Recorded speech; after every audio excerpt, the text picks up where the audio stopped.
Olá, você e seja bem-vindo de volta ao Ideias Radicais. Rafael aqui, dando mais uma dose de anarcocapitalismo da discórdia para fazer você pensar. E eu sempre lembro de um discurso de um autor que eu gosto muito, em que ele começa falando: não é lindo?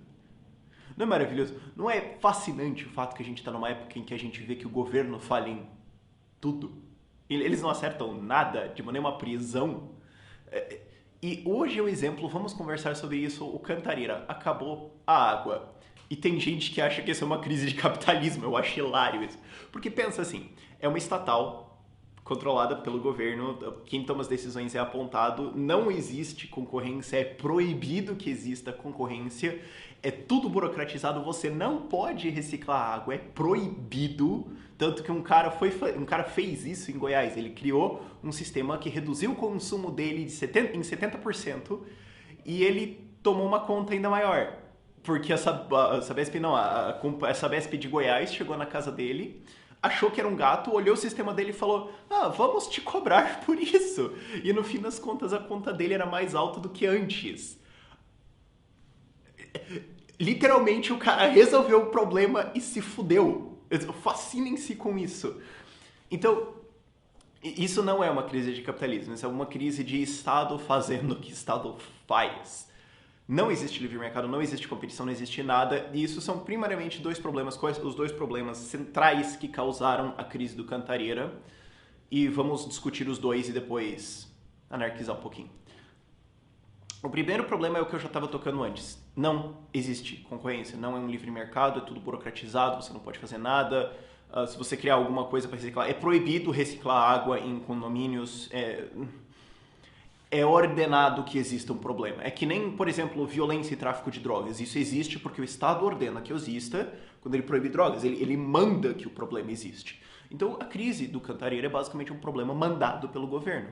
Ah, mas faltaram investimentos em infraestrutura. Faltaram, sim. Mas por que o governo não investiu? Porque não importa. Imagina se isso fosse uma empresa privada. Se fosse uma empresa privada dona de alguém e ela falhasse em entregar água. Você teria tribunais, você teria governo, você teria Dilma ligando pro cara falando: meu, o que é isso? Resolva. Agora, é uma estatal. Deu errado. Ah, precisa fazer. Bom, e se a gente não fizer? Bom, não dá nada. As pessoas não têm escolha. Ah, mas e se der errado? Ah, joga pro próximo governo. Ah, e se precisar contrair uma mega dívida para depois fazer um monte de obra emergencial que vai ficar ruim, mas não importa. Quem que vai pagar essa dívida? É o consumidor, dane-se. Ele não pode fazer nada sobre isso.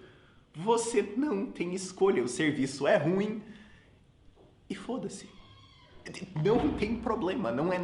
Você entende isso? Não existe motivo para a estatal funcionar direito, porque ela não tem um objetivo de lucro, ninguém é dono dela, então ninguém cuida.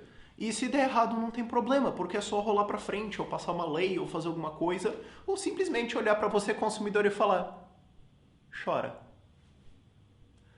Esse é o problema mais central. E se existisse competição? Ah, acabou a água de uma empresa, eu uso a outra. Claro, é problemático você fazer um sistema de livre mercado de abastecimento de água? É, mas eu tenho certeza que alguém muito esperto por aí já resolveu isso, ou se der meia hora pro cara ele fala: já sei. E tem vários jeitos de descentralizar isso. Agora, a crise é no estado de São Paulo inteiro, é em Goiás, é em vários outros estados, no Rio de Janeiro está começando a ter problemas, em Minas Gerais está começando a ter problemas. E... ah, por quê? Porque teve uma seca.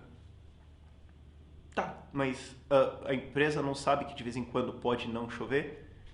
Eles não se prepararam? Ah, mas por que eles iam se preparar? Não tem sentido. Se der errado é problema do próximo governo.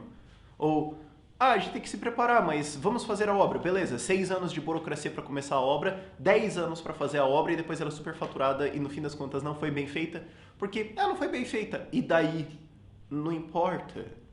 É que nem a transposição do Rio São Francisco. Ah, tá atrasado. Aí você vai fazer o quê? Você vai processar a empresa? Você vai reclamar? Você vai não votar? Não, você não pode fazer nada. É um serviço ruim e você tá preso com ele e chora. Não tem o que você fazer. O segundo problema é controle de preços. Preços, você tem inflação e mudança de preços. Inflação acontece quando a quantidade de dinheiro no mercado muda, ela aumenta. Se ela reduzir, você tem deflação. Mas se a quantidade de dinheiro no mercado aumenta, você tem inflação, porque as pessoas sacam que elas podem cobrar mais e você vai pagar.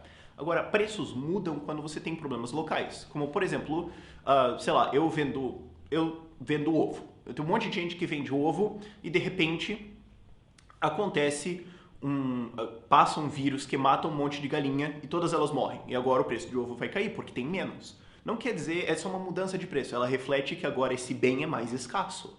O preço mudar, o preço do ovo, nesse caso, subir, vai te dizer, olha, cara, tem menos ovo no mercado, ou é mais difícil produzir, ou, cara, deu algum problema. E você não precisa saber qual o problema é, só que o preço aumentou. Então você vai consumir outra coisa, você dá um jeito.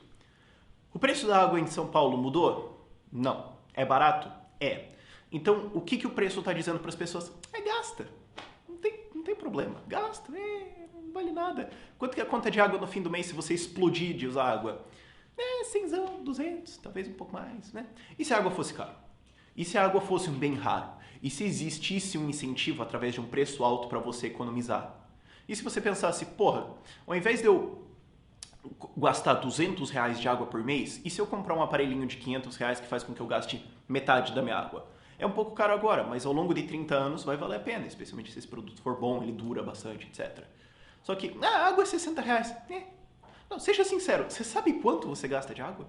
Você sabe quanto você gasta disso? Eu não sei, porque eu não me importo, não é barato, não é uma coisa que eu olho.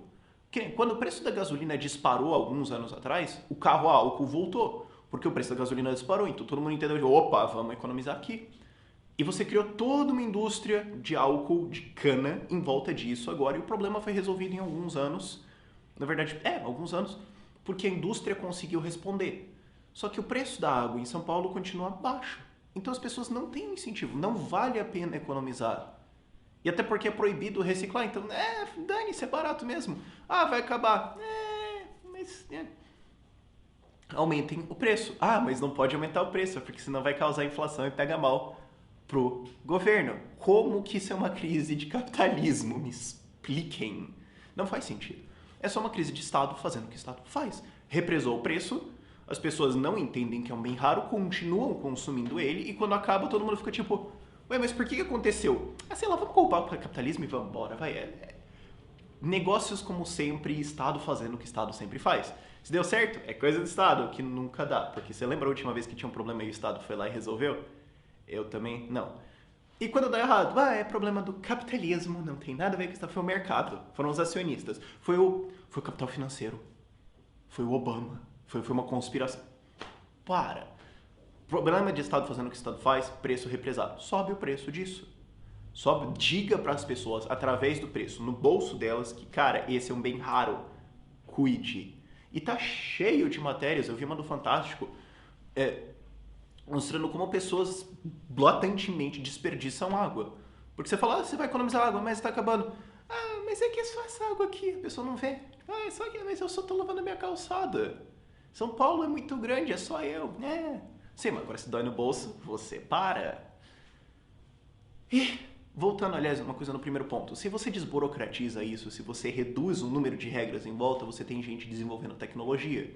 Por que não existe muita tecnologia de economizar água ou, genericamente, tornar processos mais eficientes no Brasil? Porque o preço é represado. Não vale a pena financeiramente desenvolver isso. Ao manter um preço repressado e burocratizar, você está dizendo, não vale a pena inovar, a gente está proibindo inovar através de preço, e se você tentar, a gente não deixa. E quando dá um problema? Não, mas é o problema do capitalismo. Privatiza, desburocratiza, desregulamenta. Deixa as pessoas fazerem o que elas querem fazer. Você tem agora uma crise de pessoas cavando poços artesianos. Como assim as pessoas estão resolvendo o próprio problema? Multa. Esse é o estado que nós estamos agora. E se você olhar, isso acontece em praticamente tudo. Qual foi a crise de energia? É barato, então todo mundo gasta mesmo. Mas tem um problema de clima. Sim, mas ninguém sabe. Ninguém presta atenção, ninguém sabe o preço. Se liguem nisso. Quando o governo disser que não foi eles, não foi a gente, não foi. Foi um erro do capitalismo, foi um erro do mercado, foi um erro Procure a causa e você vai ver que ela está no Estado. Como resolver isso é o que eu já falei.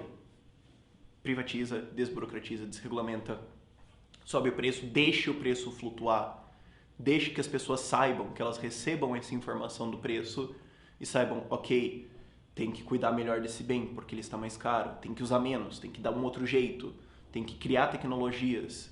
Só que se o Estado te proíbe de fazer isso, se o Estado não passa essa informação para você, isso é economia austríaca, isso é teoria austríaca de economia de informação através de preços. Sugiro que vocês estudem isso, é muito interessante, eu ainda vou fazer um vídeo sobre isso.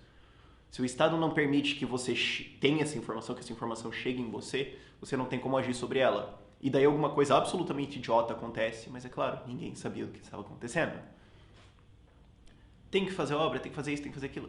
Paliativo. Ah, mas a Dilma ofereceu um empréstimo de 1,8 bilhões. Quem que vai pagar essa conta? Não é um almoço grátis. Quem que vai pagar essa conta? Vai para a água? O preço da água vai subir? Não, vai ser descontado dos impostos de São Paulo. Então as pessoas vão pagar mais pela água sem saber? Sim. Então elas vão continuar usando mais? Sim. Então você está cobrindo só com a peneira.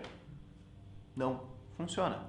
Deixa o mercado agir, anarquize isso e deixa a coisa rolar. Tem um link para a matéria do cara que se ferrou por reduzir 70% do consumo dele, tá ali na descrição. E imagine se todo mundo tivesse feito isso. Imagine se todo mundo de São Paulo conseguisse colocar alguma maquininha com condomínios, prédios, etc., fazer algum negócio para reduzir o consumo deles em, sei lá, 40%. Acabou o problema.